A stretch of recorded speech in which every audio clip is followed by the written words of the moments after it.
ஸ்ரீ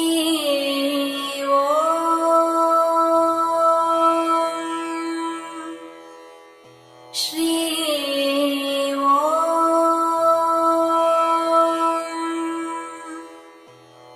ஸ்ரீ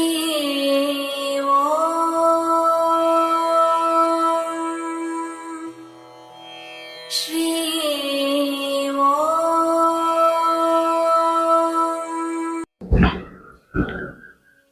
ஸ்ரீயம் அதிதி தேவோ பவ.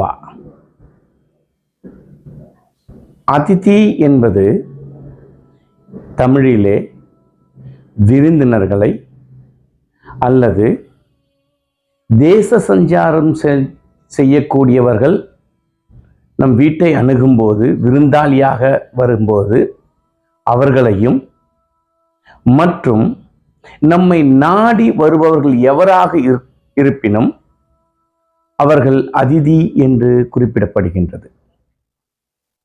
இந்த அதிதிகளை நாம் தெய்வத்துக்கு நிகரானவராக மதிக்க வேண்டும், அவர்களுக்கு சேவை செய்ய வேண்டும் என்று இந்து தர்மம் சொல்கின்றது.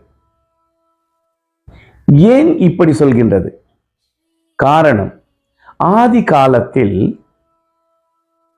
இந்து மதத்திலே ஒவ்வொரு காலகட்டத்தில் ஒவ்வொரு விதமாக வாழ்க்கை நடத்த வேண்டும் என்று விதிக்கப்பட்டிருக்கின்றது. முதலிலே பிரம்மச்சரியம், இரண்டாவது கிரகஸ்தாசிரம், மூன்றாவது வானப்பிரஸ்தாசிரம், நான்காவது சந்நியாசம் என்று வாழ வேண்டும் என்று நமக்கு அறிவுரை சொல்கின்றது. அப்படி இருக்க இந்த கிரகஸ்தனாக இருக்கக்கூடியவர்கள் மூன்று விதமான மற்றவர்களை காக்க வேண்டியது அவர்கள் கடமையாக வைக்கப்பட்டிருக்கிறது. ஒன்று, பிரம்மச்சரியமாக இருக்கக்கூடியவர்கள், அவர்கள் ரிஷியின் கீழே பாடம் கற்பவர்கள். அவர்கள் பிக்ஷையாக எடுத்து தன்னுடைய குருவிடம் கொண்டு சென்று அதை உணவாக உட்கொள்வார்கள். இரண்டாவது, கிரகஸ்தாசிரமத்தை சார்ந்தவர்கள், நம்மை நாடி வருகின்ற உறவினர்கள், அவர்களுக்கும் இந்த கிரகஸ்தாசிரமம் சேவை செய்ய வேண்டும்.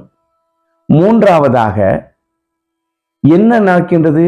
கிரகஸ்தாசிரம் முடித்தவுடன் தன் கடமைகள் முடிந்தது என்று நினைக்கக்கூடியவர்கள் தன் குருவை நாடி அல்லது தேச சஞ்சாரமாக ஒவ்வொரு இடமாக ஒவ்வொரு ஆலயமாக தொழுவார்கள்.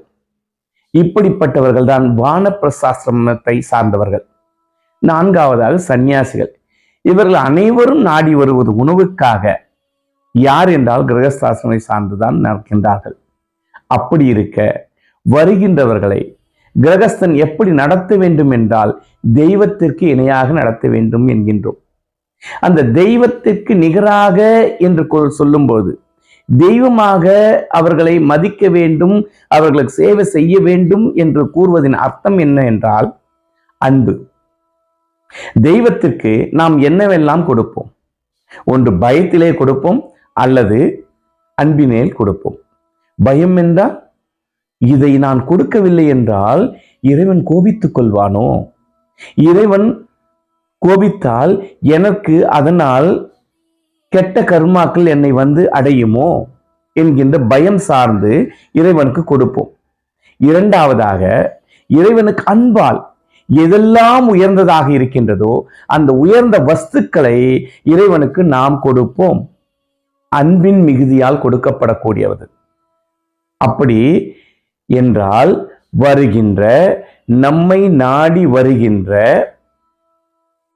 வழிப்போக்கனாக இருக்கட்டும், நம் சொந்த பந்தங்களாக இருக்கட்டும், அல்லது நம்மை நாடி வருகின்ற மற்ற எவராக இருப்பினும் அவர்கள் அதிதியாக இருக்கும் பொழுது அவர்களுக்கு நாம் சேவைகள் செய்து இறைவனுக்கு நிகராக எப்படியெல்லாம் நம்மால் முகமலர்ந்து எப்படி நாம் அன்புடன் ஆசையுடன் செய்கின்றோமோ அதே போன்று அவர்களை பாதுகாக்க வேண்டும் என்று இந்து தர்மம் போதிக்கின்றது. இங்கே இந்து தர்மம் போதிப்பதின் காரணம் அனைத்திலும் இறைவனை காண வேண்டும் என்கின்ற மிக உயரிய தத்துவத்தை அழகாக நம்மளுடைய வாழ்வியலிலே வைத்திருக்கிறார்கள். இதை நாம் கடைபிடித்தோம் என்றால் நமக்கு யாரிடத்திலும் பகைமை இருக்காது. கொடுக்கக்கூடிய ஈகை மனப்பான்மை வரும். இறைவனுக்கு ஒப்பான என்று சொல்லும்போது இறைவன் பால் நமக்கு அன்பு மேலும் மேலும் உண்டாகும். இதன் காரணமாக நம்முடைய ஆத்மாவாகப்பட்டது மிக தூய்மையான ஒன்றாக மாறுகின்றது. எங்கே ஆத்மா தூய்மை அடைகின்றதோ, எங்கே ஆத்மாவிலே அன்பு கொடிகொள்கின்றதோ, எங்கே ஆன்மா சேவைக்காகவே இயங்குகின்றதோ, அந்த இடத்திலே நிச்சயமாக இறைவன் வாழ்கின்றான். இறைவன் வாழ்கின்ற ஒரு ஆத்மா நிச்சயமாக இறைவனை அல்லால் வேறு எங்கு செல்லும்? இறைவனை மட்டுமே அடையும். அதனால்தான் அதிதி தேவோ பவ என்கின்ற வார்த்தையின் மூலமாக நமக்கு நல் விஷயங்களை இந்து தர்மம் போதிக்கின்றது. அதிதி தேவோ பவ, இதை நாம் கடைபிடிப்போம், இறைவனை சென்றடைவோம். ஸ்ரீயோ Shri